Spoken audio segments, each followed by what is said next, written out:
زاد من فنون النصيحة اللي أنا دايمًا باحاول أخلّيها في طريقتي يعني، إن أنا ما أروحش لشخص عاوزة أنصحه مثلًا إنه يصلّي وأقول له: "بتصلّي؟ صلّيت؟" لأ، باحب أفتح معاه حوار، لغة الحوار.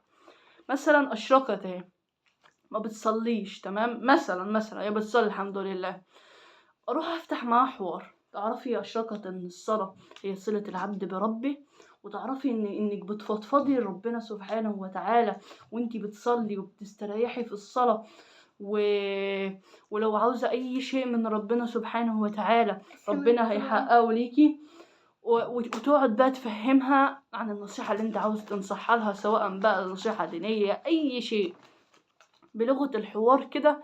وفي الآخر تقول لها: عاوزِك بقى يا أشرقت تحافظي على الصلاة عشان ربنا يدخّلِك الجنة، أو عشان تكوني من الناس اللي ربنا يستجاب لهم دعائهم في الصلاة دي.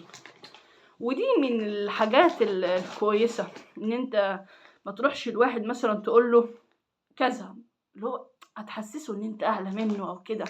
لازم يكون في لغة حوار هادية كده، واحدة وفي واحدة وأنت بتحاوره هتتكلم على الحاجة اللي أنت عاوز تنصحه بيها.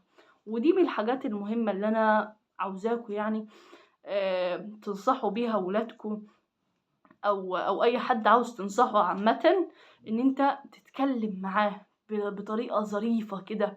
مثلًا: إزيِك، عاملة إيه، خدي الهدية دي كذا، عاوزة أتكلم معاكِ النهارده مثلًا عن بِرّ الوالدين. وتقعد لو مثلًا بنتك مش كويسة مع مامتها أو حاجة، تقعد بقى تفهمها إن اللي بيطيع والديه ربنا مثلًا بيجازيه بكذا، وهكذا يعني. من فن النصيحة إنك تخلق لغة حوار بينك وبين الشخص اللي أنت عاوز تنصحه، وفي الحوار ده تقول النصيحة بتاعتك بكل عفوية وبكل احترام وأدب وحياء، عشان الشخص التاني يقدر إنه يتقبل منك النصيحة.